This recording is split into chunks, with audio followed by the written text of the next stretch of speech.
Today, we are delighted to be joined by Kathleen Kim of Sesame Workshop.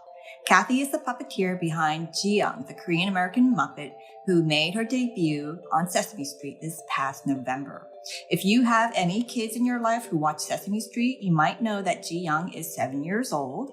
She loves skateboarding and playing electric guitar, and her favorite food is ddukbokki. Kathy grew up in the New York area, the daughter of immigrant parents who moved to the States in the 70s. She spent most of her career working behind the scenes in television productions. Puppeteering was really just a hobby for Kathy until 2014, when she was accepted into a puppetry workshop at Sesame Workshop. We have so many questions for you about Jiyoung and your path to puppeteering, Kathy. Thank you for joining us. Oh, thank you so much for having me on. Kathy, it's funny to call you Kathy because I went by Kathy through most of my life, and I still sometimes answer to Kathy. So, Kathy. Yes, Kathy. We know that Sesame Workshop developed Jiyoung as part of a larger initiative called Coming Together, which was about racial literacy, right? Mm-hmm. Your character, Jiyoung, was sort of accelerated into being with the rise of hate attacks against Asians. Can you tell us a little bit about how you came to be taking on this character of Jiyoung? Yeah, it was a really accelerated path for Jiyoung. Usually when they introduce a new character to the sort of Sesame Street canon, it takes sometimes years for between the design, figuring out the voice and the character. But like you said, it was sort of, they had started this racial initiative this, like a year or two ago with the Black Lives Matter movement, bringing on a few Black kid characters, Muppets.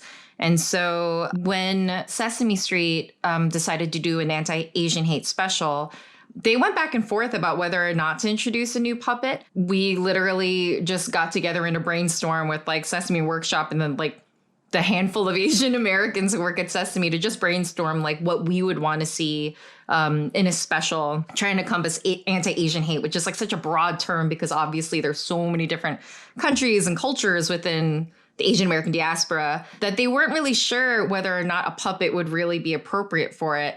But when they did decide that a puppet would be, that we could teach these lessons through an Asian character, it was really important that it was a specific culture, not trying to, this is pan-Asian, male, Jade, or like, like have her be like this is the tiger character, right. Like to serve the diversity of Asian Americans, it felt appropriate to make her as specific as possible. And because they already had a Korean American puppeteer that they had been training, that was a natural fit. And so, I've had a lot of Korean people ask me like, oh, what is it because K-pop is so popular right now? Or, because everybody's watching K-dramas on Netflix. And I'm like, no, if I had been a Chinese puppeteer, if I had been a Japanese puppeteer, that would have made the decision. And so it came together incredibly fast.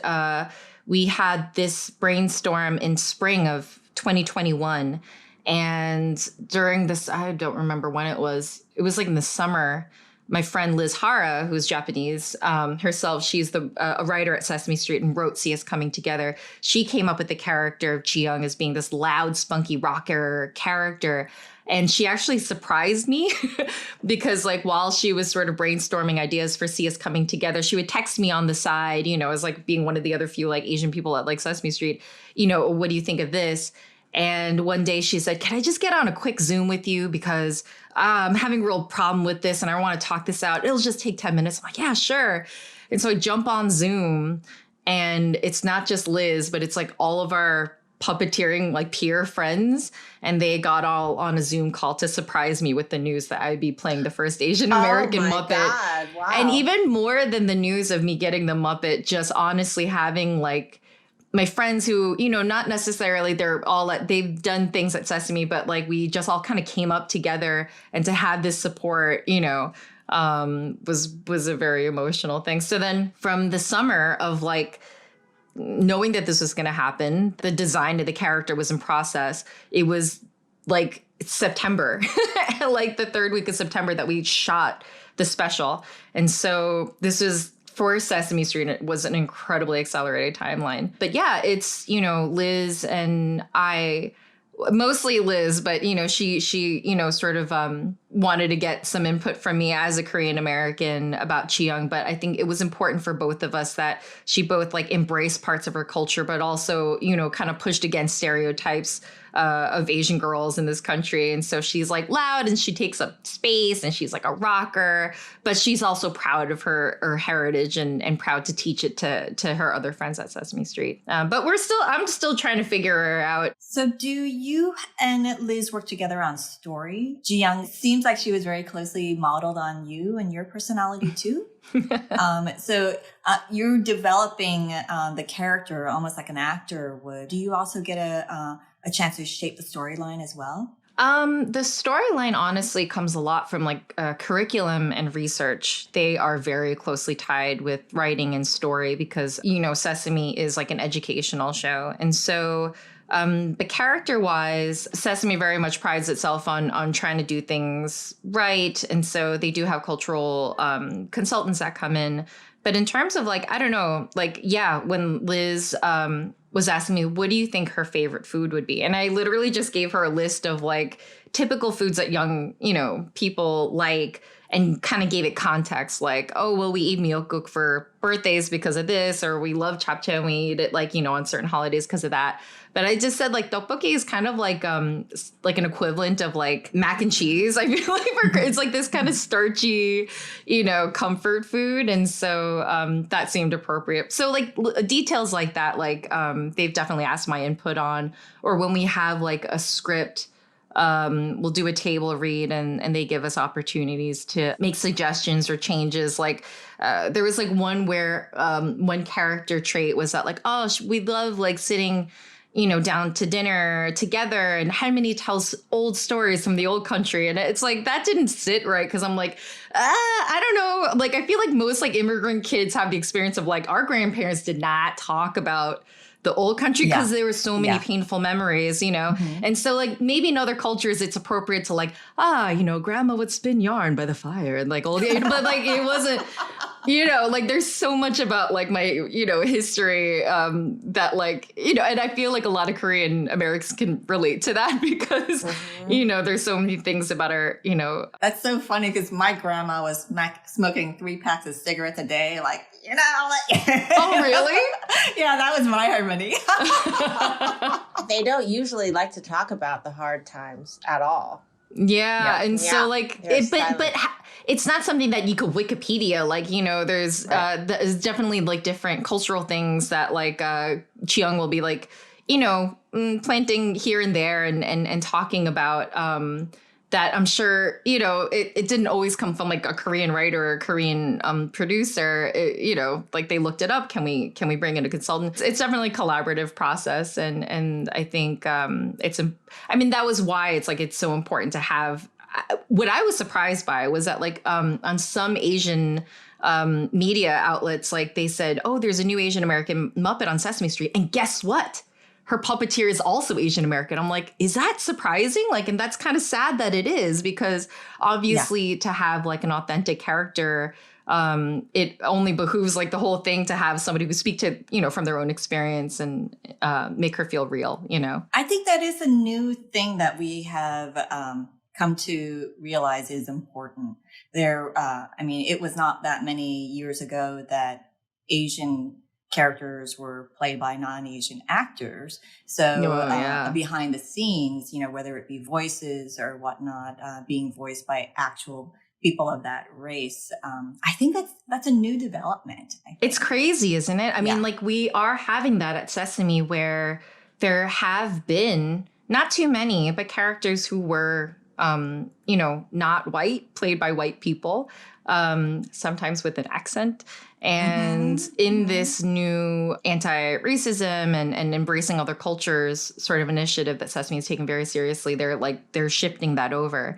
And I know then like, you know, I've definitely heard grumblings, you know, maybe from puppeteers, from voice over actors, but like, I don't think that the complaint should be they're taking jobs from us. The complaint should be, where has this been this entire time? Like, why haven't we been able to find, like, I did not grow up thinking that I was going to be a puppeteer.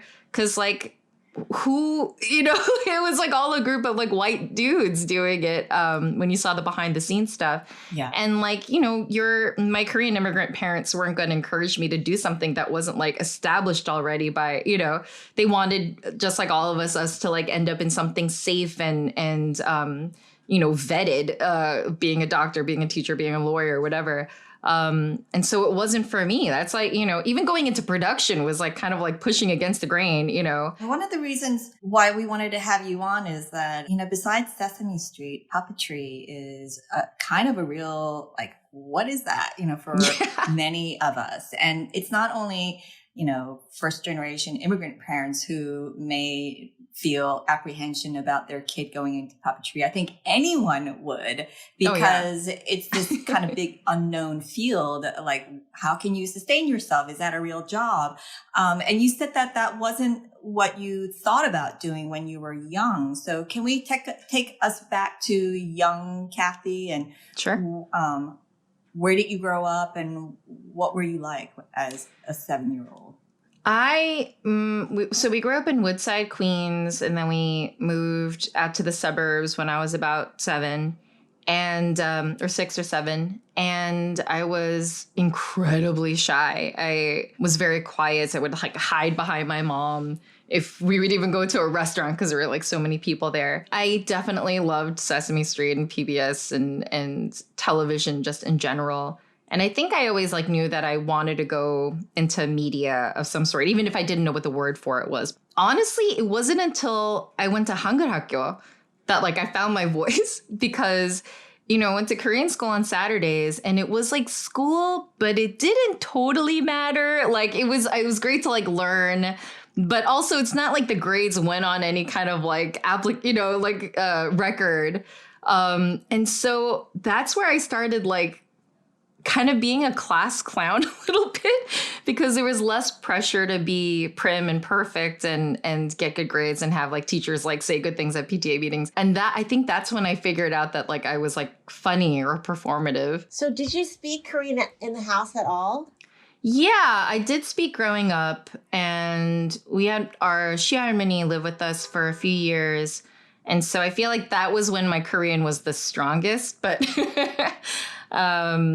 but like as an adult, like I don't really use it as much. And so it's mostly Konglish with my parents. I hated Korean school. And, I never learned. I don't think I ever learned anything because I was so against it. So when your parents sent you to Korean school, but you could speak, it wasn't really to learn language. It was cultural, like to hang out with other Korean kids. No, it was to learn how to read and write. And I can say I definitely got that from Korean school. But there was cultural stuff there too. There was like taekwondo classes and dance.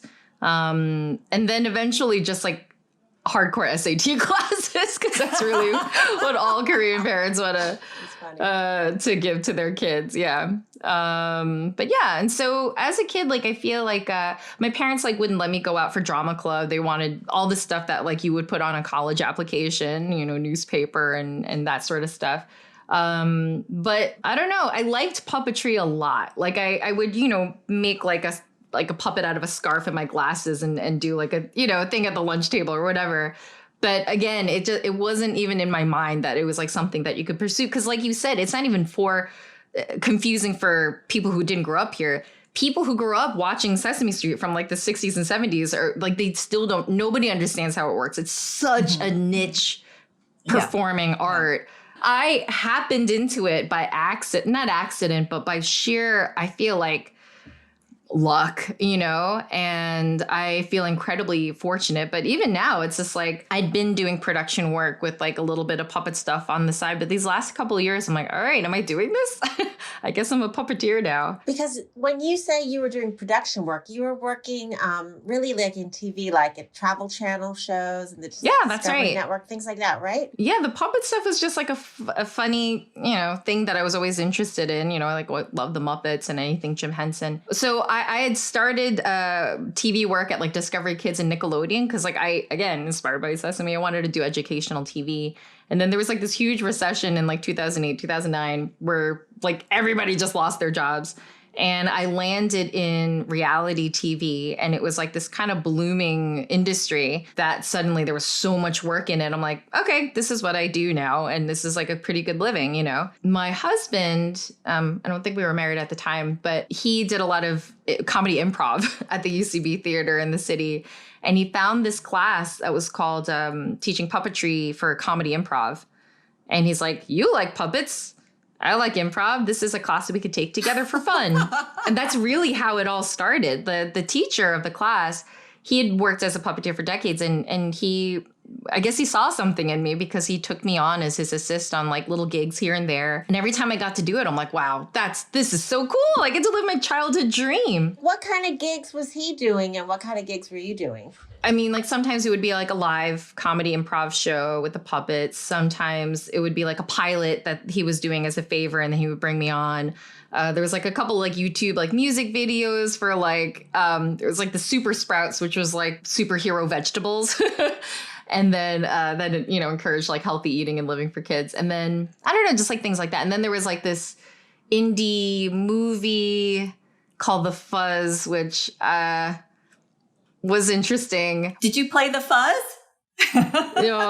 It was like The Wire meets Sesame Street. And I'll say it's not my style of puppetry where it gets a little blue, but the puppetry in it's great. And I learned a lot because like I was working as the puppeteer for like a month. And I thought, again, wow, so cool. I got to live my dream for a month. Well, back to regular life, you know, because like who the heck works as a puppeteer for a full-time job, you know? Then a couple years later, that was when the workshop was happening. They do one every like 7 years or something to sort of see who's out there and, you know, kind of teach how they do puppetry because it is very specific. And so honestly, everybody from that improv class, they're like, we're going to submit a tape. You guys should too. And I'm like, you guys, none of us are making it in.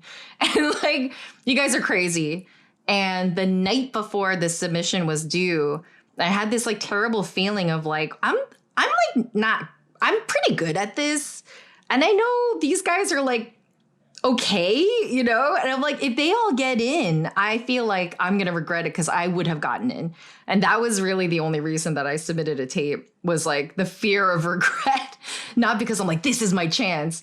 And to my surprise, I got in. Okay. How many other people from that improv class got in too? Nobody else got in. But it was like hundreds of submissions. And I think it was like 50 people. They split it up into 25 for the first half of the week and 25 for the second half of the week.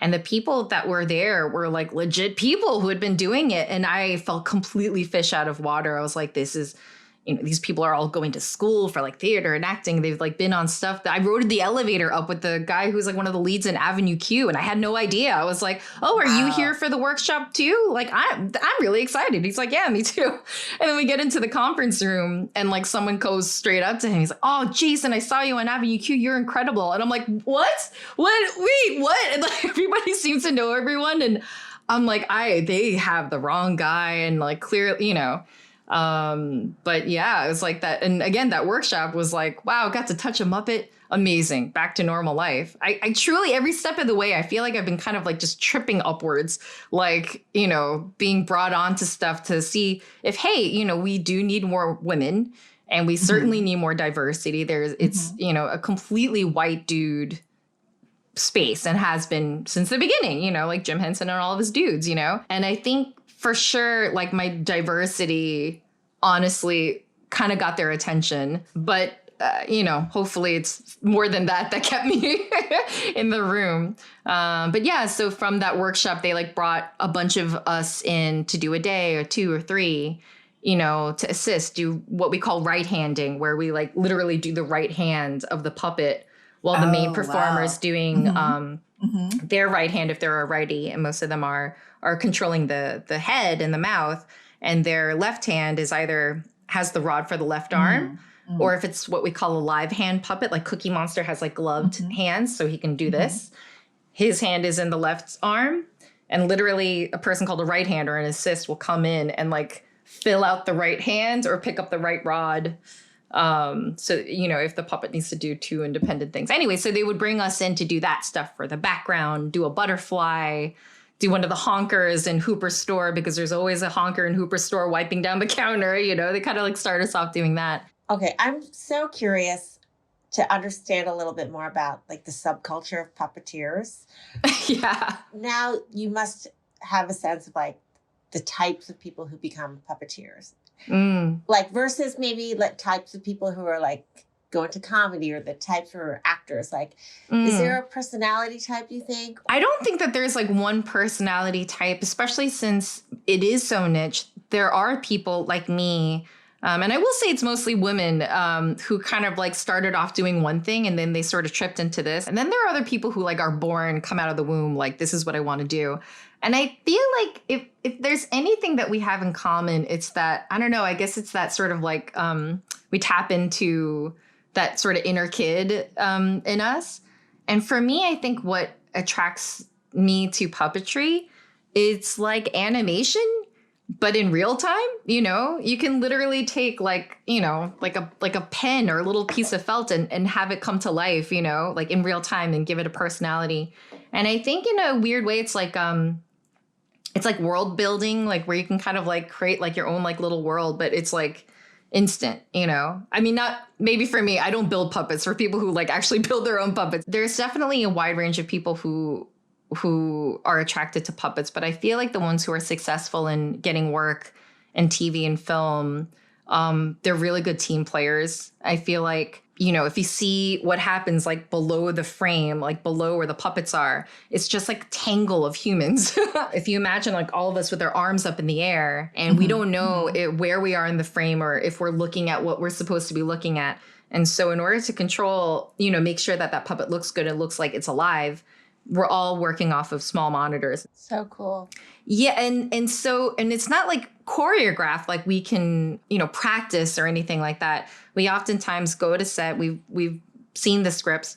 We'll read out loud the words, and then we'll kind of block it, with the cameras really quickly. And then that's it. We go on take one. You all have to get on the same page almost like instantaneously, with like the least amount of like having to explain it to somebody. Like you just know, like, well, if I'm entering this and you're already here, well, you're going to have to correct it so that it looks like a good 2-shot. It's like, but you can't always like say it. You have to see it, and we all just instinctually know.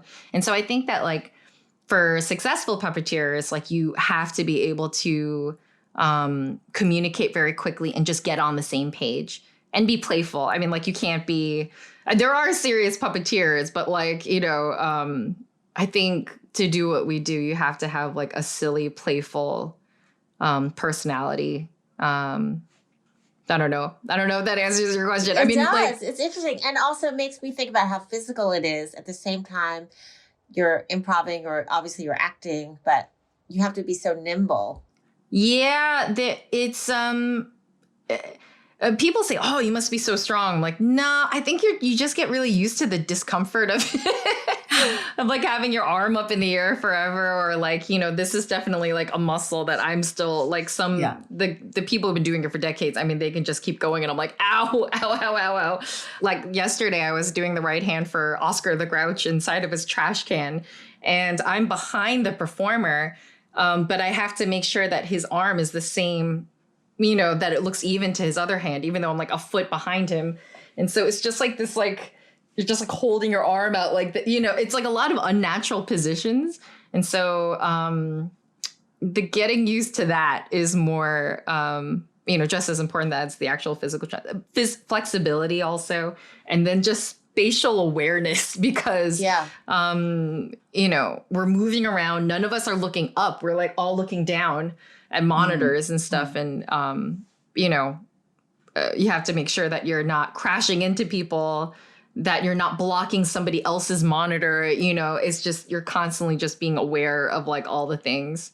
So it's definitely like a one-man band, because you're acting, you're doing prop work, you're like looking at the frame, making sure that it looks good, voice acting, So yeah, it's a lot of things at the same time. Yeah. Really the other hard thing is that on a monitor, it's showing you, it's not a mirror of the camera. It is showing you what the camera sees.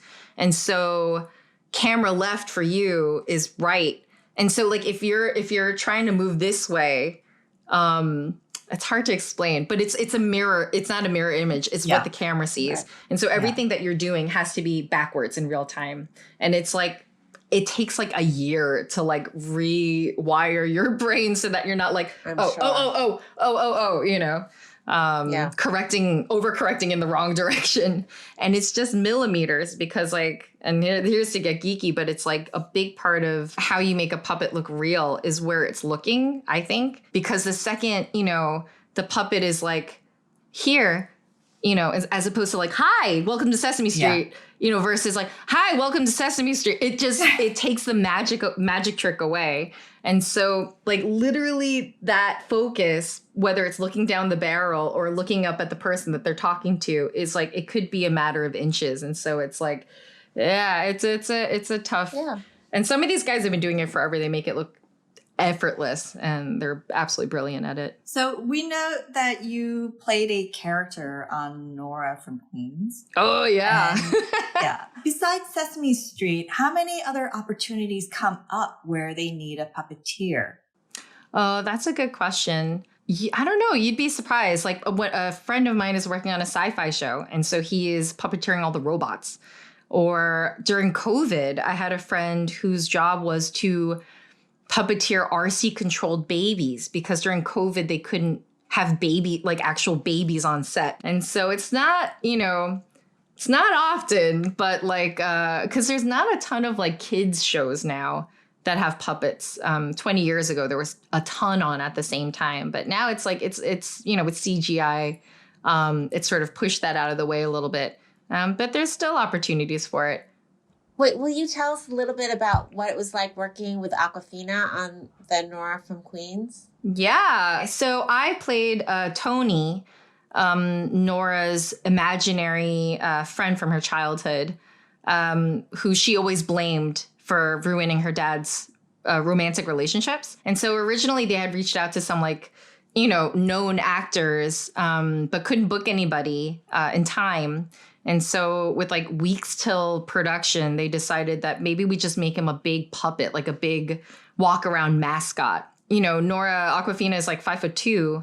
And so a lot of the people that I know who do like Big Bird, who do all these like walk around costumes, they're all like 6 foot something.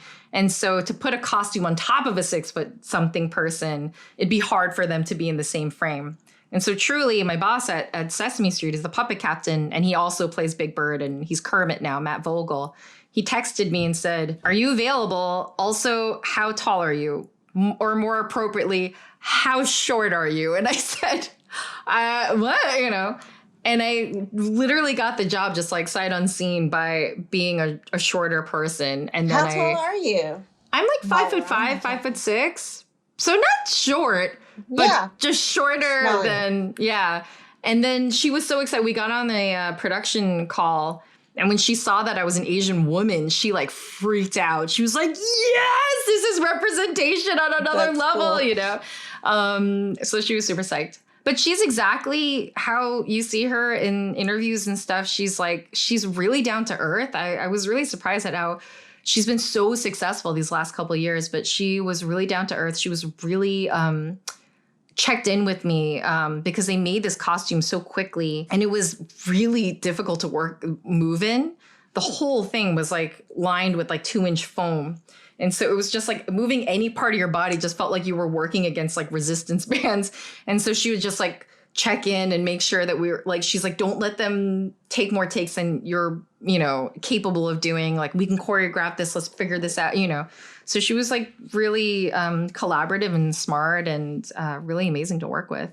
That's so cool. Mm-hmm. So I would like to hear what your parents thought when they heard that you were moving into puppetry, and maybe how their understanding of what you do maybe have changed since Jiyoung came, was introduced. Yeah, I mean, I guess I've never taken like the traditional path for Korean first generation kid. And so I think they're kind of used to it. But the puppet stuff, I think they they were just like, okay, cool. You know, they did, you know, as long as you're making a living doing like actual work, like whatever, you're a grown woman. But, you know, I tell the story, like when we were shooting See Us Coming Together, we were all in the green room and they were like, what do your parents think? What do your parents have to say about you doing Jiyoung? And I said, I haven't told them yet. And they're like, why not? I'm like, they're not going to care. Like they wouldn't care at all. And they're like, that's ridiculous. Like, you know. And so I'm like, nah, I mean, once they see it, maybe they'll get it. But it's not like it's really nothing to write home about to them. And so my brother on our group, you know, family thread texted, you know, my parents. So he's like, oh, Kathy's doing something really cool this week at Sesame Street. And so I said, yeah, you know, first Asian American Muppet, and she's gonna be Korean, and we're gonna debut her on the Thanksgiving Day parade float. And then crickets. And then I said, so I guess we'll have to figure out, like, maybe we'll do Thanksgiving on Friday, or maybe we'll order food. And that was the only thing my dad responded, okay, we order turkey. And that was it. That was his only response. So then my brother, he's like, well, and we start talking about food. And so my brother posts a picture of his dinner. He's like, well, this is what I'm eating right now. And my mom responds with like a full paragraph of like, wow, like that fish looks so great. Oh, 그 김치 최고다. Wow. Like just heart emojis and stuff. Like this whole paragraph about my brother's like a little snapshot of his dinner. And I'm like, wait, what? You know? So the next time I saw them, my parents, like, I think they realized like, oh, maybe we made, you know, Jiyoung feel bad. And so my mom's like, so you're doing a what on Sesame Street? You're going to be on the parade? And I'm like, yeah, my new character. And it's going to be the song that we're doing for her special. And we're going to sing Jiyoung's song on the parade float. And my dad's like, so you're going to be on the float? I'm like, no, my character. And he's like, oh, so 그냥 this is going to be on the float? I'm like... So I'll tell you when they finally were proud of me was when other Korean people started talking about me. Yeah. That is when. So when, I mean, I was shocked and very honored that like a bunch of Korean, I mean, it was picked up by the Korean news outlets like in Korea. And so our family over there was sending them articles. It was like my dad like posted like a Chosun like Ibun like article, and other Korean parents that like I had, you know, like family friends that we grew up with were calling them to say, oh my gosh, I saw the news and she's doing such important work. And that is when they were proud of me. It's like, because it's this such is a common you know, theme we have found in interviewing people on K-Pod is that these huge celebrities here don't get any acknowledgement from their parents until they start reading about it in a Korean newspaper. And that's like, right. Oh, you really made it. Yep. It's like when other Korean people start talking about you, that's when they start talking about your kids. And so yeah, like for this past Christmas, my mom gave me like, or she passed on this like beautiful jade and gold necklace. She's like, this is Korean. You're doing an important thing for Korean people and you should have it. And I cried because I'm just like, you know, we were on like a group thread again. And my parents, like they usually write in Korean and we write back in like mostly English. And there was like a couple like sentences that I'm like, oh, I don't know what that word is. And I had to run it through Google Translate. And the words were, I'm proud of you. And also racism. And I'm like, I've never heard my parents say that. I had to translate that. That's funny. My mom's saying racism? What? Like, that's crazy. I have to say, my kids are 15 and 18. And so it's been a decade since I've watched Sesame Street. And I watched See Us Coming Together. And I was surprised. I mean, I cried.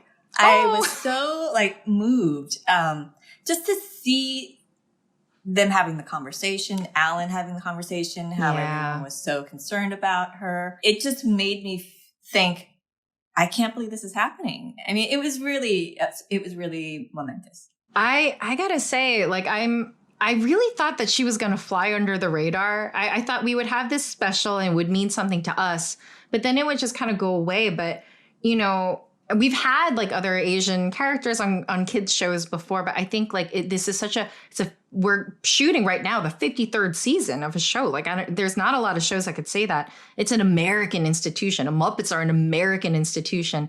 And to have something like that validate us and see us. Like I'll tell, when we read the script first, like Liz had sent it to me and I got teary-eyed reading it. And I read it a few times, like, you know, out loud and, you know, but when we did the table read in front of production, in front of the cast and producers and the directors, there's like a monologue at the end where she, you know, with the support of her community, she has the courage to go in front of the audience and say, hey, I belong here too. Somebody said something that was wrong, but we all belong, right?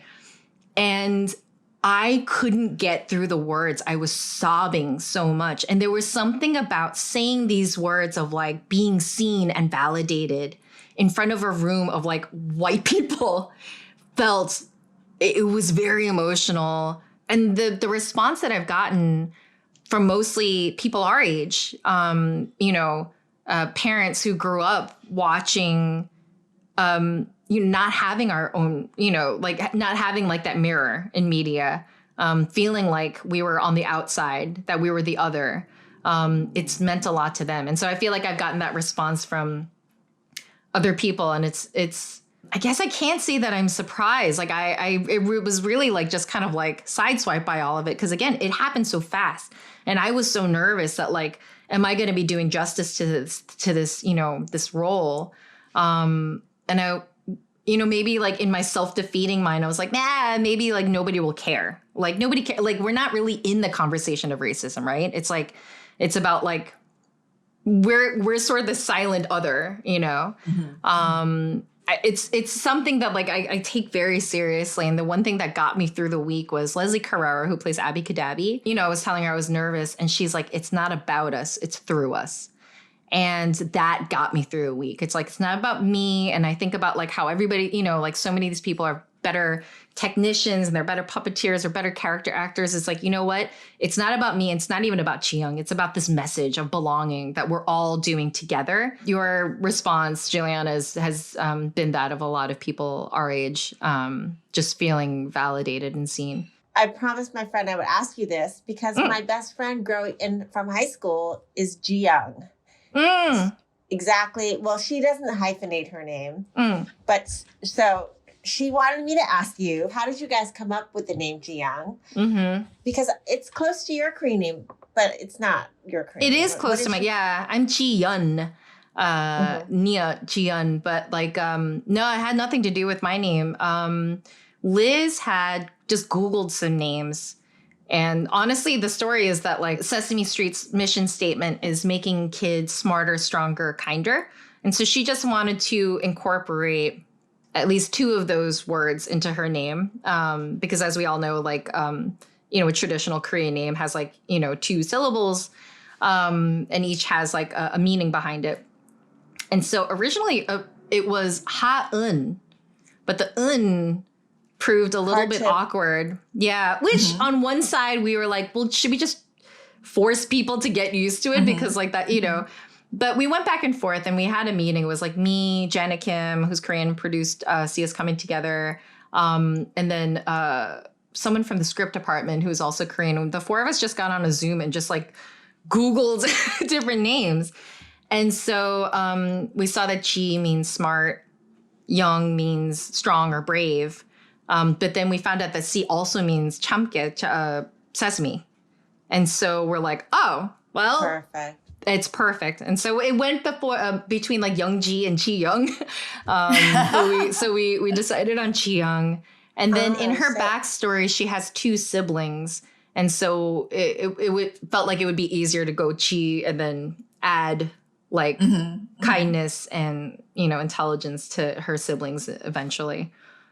Did you happen to watch Sandra Oh's show, The Chair? No, I watched the pilot of it though, because her but name I haven't watched it. Is Jiyoung, which is like, as my friend who's Jiyoung said, that was the closest she had ever gotten to seeing her name anywhere. You know, she actually screenshotted the first scene where it says like Jiyoung, you know, department chair, and then your character came, which is her actual name. And she was, and her kids asked her if they named the character after her, and she said yes. So cute. That's We've heard this story like a few times from other Jiyoungs. And one early on, this woman emailed Sesame Street. Her name is Jiyoung. She immigrated here with her family when she was very young. No one could say her name. Her teacher would always like pause before like reading her name in attendance. She always like knew like it was coming, and you know, kids made fun of her. And eventually, you know, there was a girl named Michelle that lived in their apartment building. So there was like a name that they could like kind of, that she just knew was an American name. And she told people to start calling her Michelle. Even when she grew up as an adult, she legally changed it to Michelle. And so like her whole life, she avoided using her name. You know, she went to Michelle as like a way to belong and to be more American. And to now have like this character who is American, you know, she's Korean American and everybody calls her by Jiyoung, and, you know, was very like impactful to her. And we all were very emotional when we read that email, because we're like, yeah, we're doing it for her and her kids who can now grow up watching a kid who has a hyphenated name and everybody just says it, you know, and it doesn't make her any less American to be called that. Could you do a little Jiyoung for us? Oh yeah, Jiyoung is just like my voice. It's just louder, and then like sometimes she's rocking, and so she kind of like does that with her voice because she likes to rock. But yeah, it's just my voice, just a little bit higher and like a little bit more kid-like.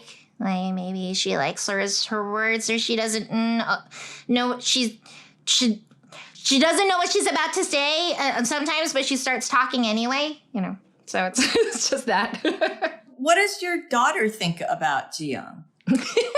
It's funny. A lot of people ask. She thinks she's fine. She's not that impressed. Like, I think I was literally pregnant with her on my first day of Sesame Street. And so she has not known, like a honker did our birth announcement, you know, and she's visited the set a few times, like Elmo and Abby and Cookie, they all send her happy birthday greetings on her birthday. You know what I mean? So it's like, to her, it's like, yeah, that's cool. She is proud that she's Korean just like us. But honestly, the thing that got her most excited was finding out that her pencil was going to be on See Us Coming Together, because Alan, it wasn't the See Us Coming Together. It was like, we did a Who Are the People in Your Neighborhood? And the YouTube version of it, Alan says, like, and I played the Sudoku puzzle. I'm a person in your neighborhood. And he didn't have a pencil on him. And so I'm like, oh, I have your pencil. I have a pencil. And he like took it. And so he gave it back to me. I'm like, guess what, Quinn? Your pencil is going to be on Sesame Street. And she's like, oh, my pencil? My pencil is going to be on TV. And I'm like, yeah. And also, you know, your mom. I'm so happy we got to meet you. Yeah, thank you so much for having me on. I think it's really cool that you guys are giving voices to the Korean American sort of community. So it's great. Thank you for coming on and sharing your story, and also an inside look at Sesame Street. I personally think it's the funnest job that there is. Thank you for listening to K-Pod, a production of Korean American Story. Our audio and visuals engineer is AJ Valente. Our executive producer is HJ Lee. You can follow K-Pod on Instagram at Korean American Story. You can follow me at Juliana_Sohn, and you can follow Catherine at Catherine Hong 100.